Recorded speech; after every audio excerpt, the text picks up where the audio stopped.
የዓለማችን የመጀመሪያው ዩኒቨርሲቲ ያለው የት ነው? እንግሊዝ፣ አሜሪካ ወይስ ጣሊያን? መልሱ አንዳቸውም አይደሉም ነው። የዓለማችን የመጀመሪያው ዩኒቨርሲቲ የተመሰረተው እዚሁ አፍሪካ ውስጥ ነው። ይህንንም ታላቅ ተቋም የመሰረተችው አንዲት ሴት ናት። ሰላም ጤና ይስጥልን ውድ የዩቲዩብ ቻናል ቤተሰቦች፣ እንኳን ወደ ቻናሉ በደህና መጡ።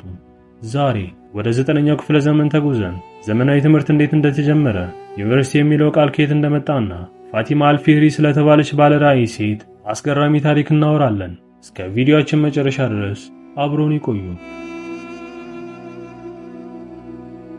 ብዙ ጊዜ የታሪክ መጽሐፍት የዓለማችን የመጀመሪያው ዩኒቨርሲቲ በ1088 የተመሰረተው ጣሊያን ውስጥ የሚገኘው የቦሎኛ ዩኒቨርሲቲ ነው ይላሉ። ይህ ግን ትክክል የሚሆነው ለአውሮፓ ብቻ ነው።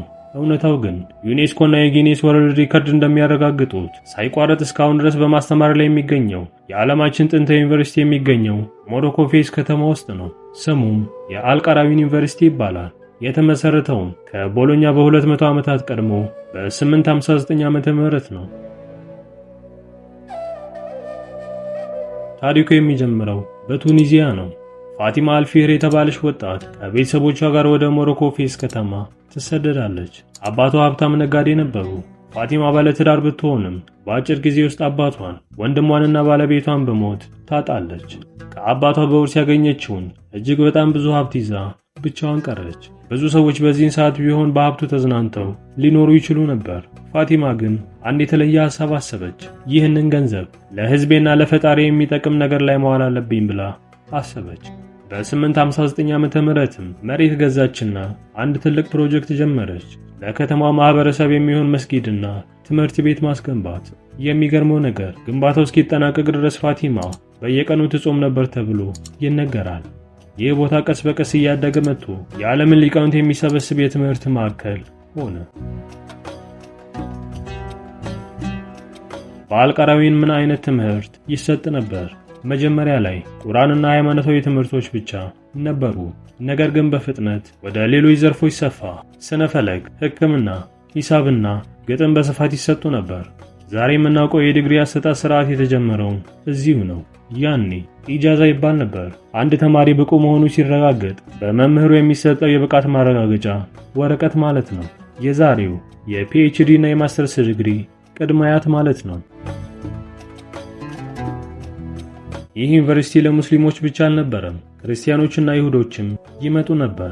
አንድ አስገራሚ ታሪክ ልንገራችሁ። ገርበርቶ ፎሪላክ የተባለ ፈረንሳዊ ሰው በዚህ ዩኒቨርሲቲ መጥቶ ተምሮ ነበር። እዚህ የተማረውን የሂሳብ ቀመርና የአረብኛ ቁጥሮችን ይዞ ወደ አውሮፓ ተመለሰ። ይህ ሰው በኋላ ላይ ፖፕ ሲልቬስተር ሁለተኛ በመባል የካቶሊክ ቤተክርስቲያን ጳጳስ ሆነ። ዛሬ የምንጠቀማቸው ከ0 እስከ 9 ያሉት ቁጥሮች ወደ አውሮፓ የገቡትም በዚህ ዩኒቨርሲቲ አማካኝነት ነው። አሁን ወደ አውሮፓ እንሂድ። በ1088 የቦሎኛ ዩኒቨርሲቲ ቀጥሎም ኦክስፎርድ በ1096 ተከፈቱ። ዩኒቨርሲቲ የሚለው ቃል የመጣው ዩኒቨርሲታት ማጂስቶረረም ኤት ስኮላሬም ከሚለው የላቲን ቃል ሲሆን ትርጉሙ የመምህራንና የተማሪዎች ማህበረሰብ ወይም ጉባኤ ማለት ነው። አንድ ነገር ልብ ብላችኋል? በተለይ የምርቃት ቀን የሚለበሰው ጥቁር ጋዋንና ኮፍያ። ይህ ልብስ አመጣጡ ከየት ይመስላችኋል? ጥንት በአውሮፓ ዩኒቨርሲቲዎች ውስጥ ይማሩ የነበሩት ቄሶችና መነኮሳት ስለነበሩ ይለብሱ የነበረው የሃይማኖት ልብስ ዛሬ የአካዳሚክ ልብስ ሆኖ ቀረ። ስለ ዓለም ትምህርት ስናወራ ሀገራችንንም መርሳት የለብንም። የኢትዮጵያ ዘመናዊ ዩኒቨርሲቲ የሆነው የአዲስ አበባ ዩኒቨርሲቲ በ1950 ከመመስረቱ በፊት ለሺህ ዓመታት የቆየ የራሱ የሆነ አገር በቀል የትምህርት ስርዓት ነበራት። በአብነት ትምህርት ቤቶች ቅኔ፣ ዜማና ፍልስፍና ይሰጥ ነበር። በሐረርና በወሎ ኢስላማዊ የፊቅህና የቁርአን ትምህርቶች በከፍተኛ ደረጃ ይሰጡ ነበር።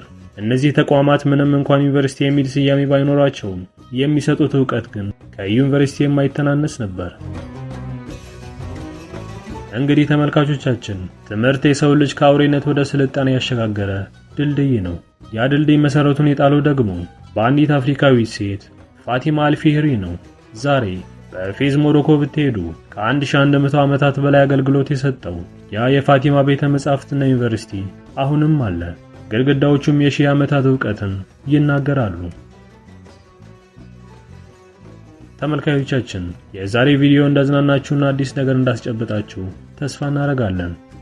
ዛሬ የመጀመሪያ ዩኒቨርሲቲ የት ነው ተብላችሁ ብትጠየቁ ምን ብላችሁ ትመልሳላችሁ? ቪዲዮ ከተመቾት ላይክ እና ሼር ማድረጉን እንዲሁም ሐሳብ አስተያየት ካሉት በኮሜንት መስጫ ላይ መጻፉን አይዘንጉ። ለቻናሉ አዲስ ከሆኑ ቻናሉን ሰብስክራይብ ማድረጉንና ደውሏን መጫን አይዘንጉ። በቀጣይም በሌላ ቪዲዮ እስክንገናኝ ድረስ መልካሙን ሁሉ ተመኘን። ቻው።